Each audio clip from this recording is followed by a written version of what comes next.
भगवान को राग द्वेष को उत्पन्न करने वाले जो रागादि द्वेष के रूपी बीज है, जिनके क्षय हो गए हैं, ऐसे ब्रह्मा हो, विष्णु हो, शिव हो, महादेव हो, जिनोवा या जिनेश्वर हो, जो हो, मुझे इन नामों से कोई राग द्वेष नहीं है। मैं तो यह समझा हूं कि ब्रह्मा हो, विष्णु हो, शिव महादेव हो या जिनेश्वर हो, उनको मेरा नमस्कार है। क्यों? जो उस समय, जो उस प्रकार, जो उस नाम से है, वह तू ही है। सर्व दोष और सर्व पापों से रहित यदि आप सभी बन गए हो तो आप सभी को मेरा क्या है? नमस्कार है, मेरा नमस्कार है। ऐसी विशालता, ऐसी उदारता, ऐसी उनके जीवन के अंदर एक बड़ा योगदान देने की तैयारी। नेतर वहाँ पर वो बोल देते हम जैन मुनि हैं, हम जैन साधु हैं, हम जैन आचार्य हैं, हम यहाँ हाथ नहीं जोड़ सकते हैं, तो क्या धर्म की प्रभावना हो सकती है? और राग द्वेष में धर्म हो सकता है? इन्होंने बोल दिया ब्रह्मा हो, विष्णु हो, महेश हो, महादेव हो कि जिनेश्वर हो, जिन्होंने राग द्वेष जीत लिए हैं, और वो जिस किसी भी रूप में बैठे हो, मगर जिनको राग द्वेष नहीं है, उन सबको मेरा नमस्कार है। इस तरह से आचार्य भगवंत ने इस धर्म महान है, हमें गर्व है कि हम जैन हैं। हम एक संकुचित जगह में नहीं है, हम एक संकुचित क्षेत्र में नहीं है, हमें उलझा दिया गया है। साधुओं ने, संतों ने, समाज ने, विग्रह करने वाले लोगों ने हमको छोटे छोटे वर्तुल के अंदर बांट दिया है। या तो कहाँ है जिनो देव, जहाँ जिनेश्वर जैसे देव है, कृपा धर्मो, અને जहाँ पर दया, करुणा, अभयदान, ये सारे जो कृपा रूपी धर्म है, यानी व्यक्ति जीवात्माओं को देखकर दिल में दया आ जाए, ऐसा जो धर्म है। यत्र गुरु असाधव, जहाँ पर निर्ग्रंथ साधु है। निर्ग्रंथ यानी जिसको कोई गांठ नहीं है। देखो हमारे कपड़े में कहीं गांठ है, हमारे कपड़ों में कहीं जैब है, हमारे कपड़ों में के अंदर खीसा है। निर्ग्रंथ दुनिया की ये अजायबी है। सिर्फ जैन साधु ही ऐसे है, जैन संत ही ऐसे है, जैन महात्मा ही ऐसे है, जिनको जेब नहीं है, जिनको खींचा नहीं है, जिनके पास सूटकेस नहीं है, और जिनके पास कोई बैंक में खाता नहीं है। तो पुण्यवानों, ऐसे साधु अपन को मिले, निर्ग्रंथ कृपालु देव मिले हैं, दयामय धर्म मिला है, निर्ग्रंथ साधु मिले हैं। न श्लाघे ता विमूढ़ता, जब जहाँ छोड़ने का, त्यागने का, जहाँ पर वैराग्य का, जहाँ पर तपस्या का ही बात के अलावा कोई बात नहीं होती है, वैसा धर्म जन्म से अपन को मिला है। इसलिए हमें गर्व है कि हम जैन हैं।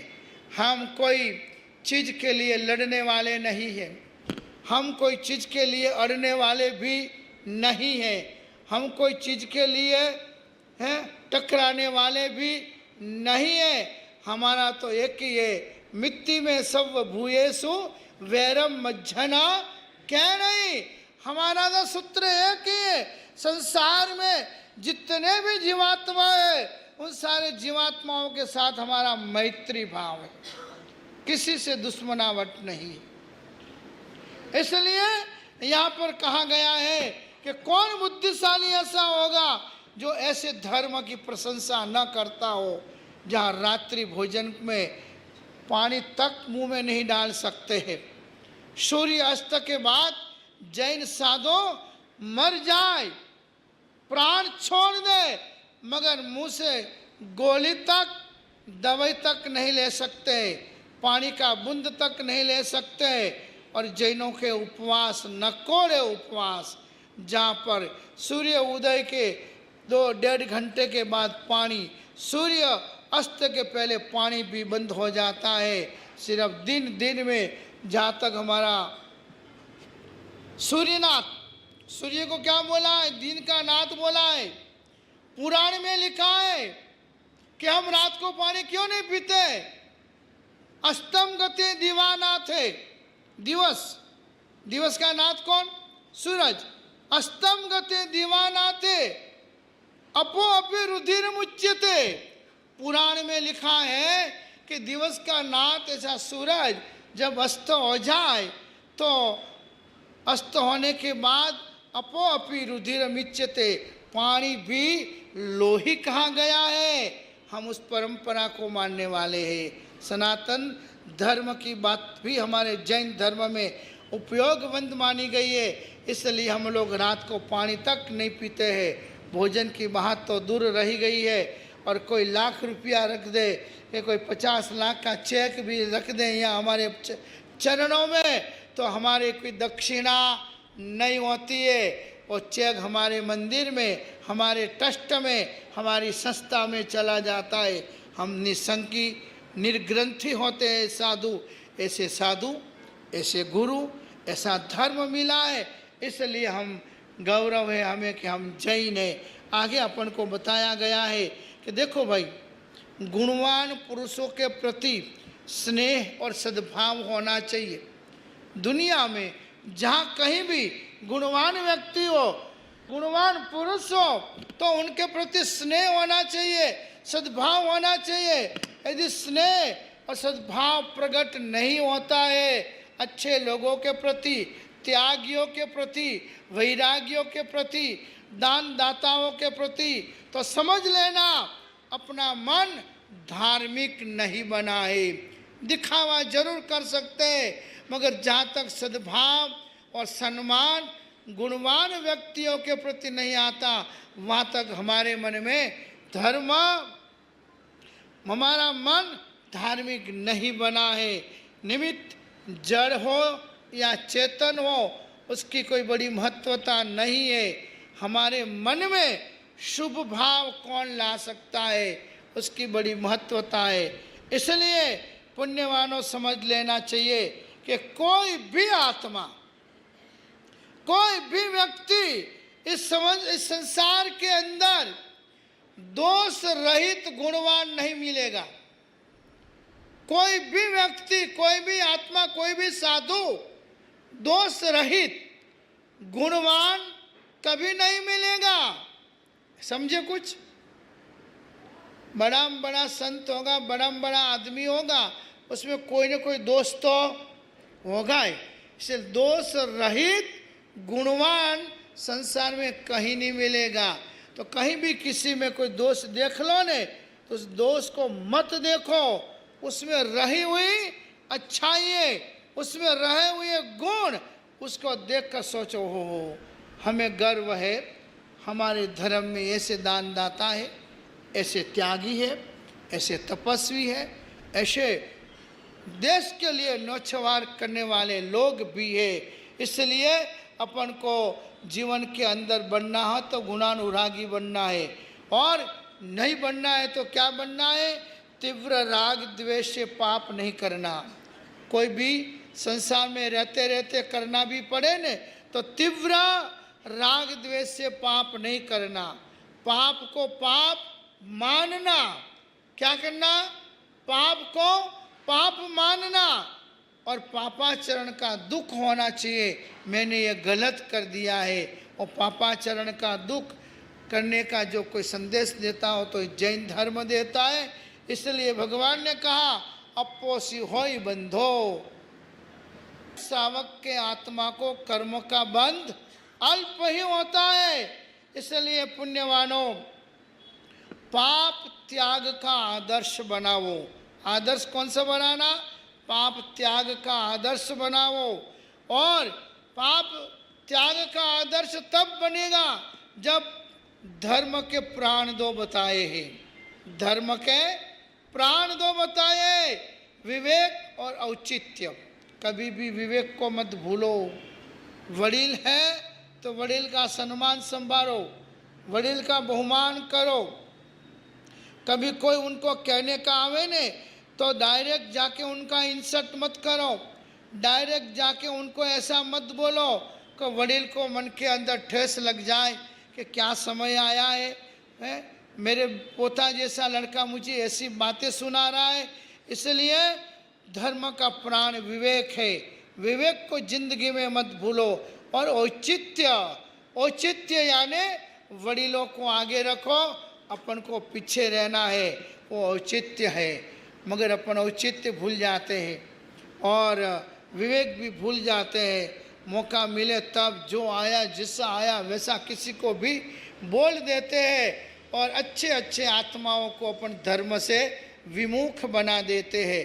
और औचित्य में अपनी कितनी छोटी उम्र हो, अपना कोई समाज के लिए न योगदान हो, अपना न समाज के लिए कोई परिश्रम हो, न अपने समाज के लिए कोई लाखों करोड़ों का बलिदान हो, और उसके बावजूद भी अपन कुछ नहीं करने वाले लोग भी सबसे आगे आके खड़े रह जाते हैं, सबके आगे बैठ जाते हैं और जाने फोटो खिंचवाने की तो हरीफाई चलती है। वो औचित्य नहीं है। औचित्य और विवेक धर्म के दो प्राण हैं, उसको कभी नहीं भूलना चाहिए। आप भावना भाई, एक दिन ऐसा आएगा आप खुद ऐसे काम कर पाओगे। इसलिए बड़द को नाथ की जरूरत है, डालते नहीं यहाँ, बड़द नाथ बिना का शोभता नहीं है। घोड़ा को लगाम की जरूरत होती है, हाथी को अंकुश की जरूरत होती है, मोटर को ब्रेक की जरूरत होती है, रुपया को तिजोरी की ब्रेक होती है। आदमी को कोई ब्रेक है कि नहीं है? कोई ब्रेक नहीं, जहाँ बैठे वहाँ जैसा आवे वैसा बोले नहीं। आदमी को भी नियम की जरूरत होती है, वह भी अपने जीवन के अंदर नियमों से बंधा रहेगा तो हमें गौरव होगा कि हम जैन हैं, इससे का हमें गौरव है। जैन कभी भी अपने जीवन के अंदर वो दुख से नहीं डरता है। जैन कभी भी दुख से नहीं डरता है। जैन तन से संस्कारी बनने का अपने जीवन के अंदर अवश्य रास्ता खोजता है कि इस तन से मैं संस्कारी कैसे बनूं। जैन हमेशा दुख से नहीं डरता है मगर दोष से डरता है। किससे डरता है? दोष। अरे मैं जैन कुल में जन्मा हूँ ने, है मुझे गर्व है ने, मैं होटल में तो कोई देख तो नहीं रहा है, मैं हुक्का पीने जा रहा हूँ वहाँ कोई देख तो नहीं रहा है, मैं खेलने जा रहा हूँ वहाँ कोई देख रहा है, ओहो मेरे धर्म की निंदा होगी। इसलिए हमें गर्व है कि हम जैन है। जो सच्चे जैन है ने उन्हें ऐसी ऐसी जगह पर पांव रखने के पहले ध्रुजारी आती है। हाँ, मगर जो जैन नहीं है ने वो कहीं भी घुस जाएंगे, कहीं भी बैठ जाएंगे, कुछ भी पी लेंगे, कुछ भी खा लेंगे और कुछ भी कर लेंगे। उन्हें सच्चे पक्के अच्छे जैन कभी कहे नहीं जा सकते हैं। मैं वो बात करता हूँ कि हमें गर्व है, हम जैन हैं। जो जैन होने के बाद दुख से नहीं दोष से डरता हो। कोई दोष तो नहीं लग रहा है, हुक्का पीऊँगा तो कितना दोष लगेगा, हैं? जन्माष्टमी के दिन खेलने जाऊँगा तो कितना दोष लगेगा, हैं? होटल में जाके नहीं खाने का खाऊंगा तो कितना दोष लगेगा, हैं? गलत काम करूँगा कहीं ऐसी जगह पर बैठकर कोई देख लेंगे कि वो जैन का लड़का है। अभी ममता की एक सांसद बोली थी जैनों के विरुद्ध में, पता है? कभी ध्यान रखते हो? क्यों बोली? 2-5 बिगड़े हुए लोग होते हैं भ्रष्ट, उन 2-4 भ्रष्ट लोगों के हिसाब से पूरी जैन समाज के ऊपर लोग अंगुलियां कर देते हैं। इसलिए ऐसे लोगों का बहिष्कार करने का, इसके लोगों को कहीं अच्छे फंक्शन में कभी इन्वॉल्व मत करो, क्योंकि वो जैनों के लिए एक कलंक होते हैं। जैन धर्म की जो परंपरा है त्याग की है, वैराग्य की है, अभक्ष्य को छोड़ने की है, अपेय को छोड़ने की है। मगर आजकल भी ऐसे जैनों की शादियों के अंदर ऐसे ऐसे भी स्टोर लगाए जाते। पूछा जाए कि स्टोर क्यों लगाया अभक्ष्य का, तो कि अमुक ऐसे दोस्त है, अमुक ऐसे दोस्त है उनके लिए लगाया है। अरे ऐसे दोस्तों को धक्के मार के बाहर निकाल दो। ऐसे दोस्तों की कोई ज़रूरत नहीं है। जो दोस्त तुम्हारे धर्म के ऊपर कलंक लगाता हो, है? जो व्यक्ति तुम्हारे धर्म के लिए कलंक रूप बनता हो, ऐसे लोगों के लिए जैन होने के बावजूद, महावीर के भक्त होने के बावजूद, जैन धर्म की परंपरा को मानने के बावजूद उनके लिए अलग स्टॉल बनाना यानी अपना धर्म का परिवर्तन है, यानी अपने धर्म के साथ धोखा है। ऐसा धोखा कभी मत करो। ऐसा करते हो तो आपको ये बोलने का अधिकार नहीं है कि हमें गर्व है कि हम जैन हैं। तो पुण्यवानों, यहाँ पर विमल मंत्री गुरुदेव के पास आए। विमल मंत्री गुरुदेव के पास आए, जिन्होंने इतिहास बनाया है, गुरु के द्वारा ही बनाया है। भगवान को मोक्ष में चले गए, वो कहीं आपको देने आने वाले नहीं है, वो कोई वास्केप डालने आने वाले नहीं है। भगवान की भक्ति आत्मकल्याण अवश्य करेगी। विमल मंत्री गुरुदेव के पास पहुंच गए। गुरुदेव क्या करूं, अढळक संपत्ति है, खूब कमाया हूं, मगर बेटा नहीं है। गुरुदेव ने कहा कल आना। गुरुदेव ध्यान में बैठे, माला में बैठे। दूसरे दिन भगत आया, बोला कि भाई योग तो नहीं है, योग तो नहीं होगे, नहीं मासी किकर भी करो, कोई भी पोथी खोलोगे। अमुक भगत तो एड़ा वे ने के घरे पड़े, અને અમુક ભગતને કીધું કે કાલે આવજો તો રોજ સુબહ આવીને બેઠ જાય।